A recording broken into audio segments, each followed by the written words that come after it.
आज व्हिडिओची सुरुवात संध्याकाळ झाली होती. म्हणजे झोपेतून उठले होते. म्हटलं आता आहे ना वेणी बिणी घालावा, चांगलं केस आवरावा आणि मग करता येईल देवपूजा. झोपला होता. ह्या टाईमला झोपत नाही तो रोज, पण आज झोपला होता. दुपारी लवकर उठला होता. आणि ना तुम्हाला एक गोष्ट सांगायची मला की माझे ना एवढे केस गळतात आहे ना. बघा आता किती केस गळतात हे. जेव्हा मी ना केस विंचरायला जाते तेव्हा एवढा मोठा केसाचा गुच्छाच हातात येतो. एवढी मी ना परेशान झालेली आहे ना त्या केस गळतीमुळे. तुमच्याकडे काय उपाय असेल तर मला सांगा.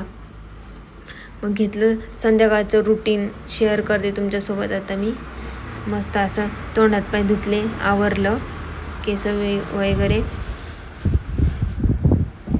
मेकअप करत होते संध्याकाळी. तर रोज करते मी. फाउंडेशन नाही लावत बरं का मेकअप म्हटल्यावर. साधी आपली पावडर, लिप बाम, टिकली झालं. मग आवरून म्हटलं आता करावा दिवाबत्ती. झोपलेला होता म्हणून विचित्रच वाटत होतं. रोज तर तो सोबत असतो माझ्या, आणि आज एकटेच करत होते दिवाबत्ती. म्हटलं आता हे कामं तर करायचेच आहेत, पण आता तो उठायच्या आत स्वयंपाक करून घ्यायचा होता. स्वयंपाकामध्ये काही जास्त करायचं नव्हतं. दुपारची भाजी पोळी होती, फक्त खिचडी भात करायचा होता. म्हटलं आता तो पण करून घेते, नाही तर तो उठला ना परत रडत बसतो. मग झोप होत नाही ना त्याच्यामुळं. इथं लोणचं खात होता तो, तर मी त्याला म्हणत होते खाऊ नको, तिखट लागन तुला. तर माझं ऐकायचं नाही त्याला तेच करायचं त्याच्या मनाचं. मग आता बघा तिखट लागलं आहे त्याला. म्हटलं धर मग पाणी पितोय आणि परत तेच करतोय.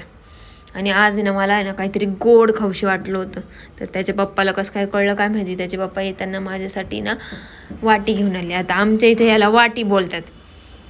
म्हणजे जी दुधाची गाडी असते ना, संध्याकाळी गरम गरम दूध भेटतं तिथं, ती ना मलाई भेटते. तर आमच्या इथे त्याला वाटी बोलतात. आता तुमच्या इकडे त्याला काय बोलतात ते मला सांगा कमेंट करून. मला तर ती एवढी आवडती ना, खूप आवडती. तर आज आपला असाच दिवसाचा शेवट झाला गोड ह्यानी.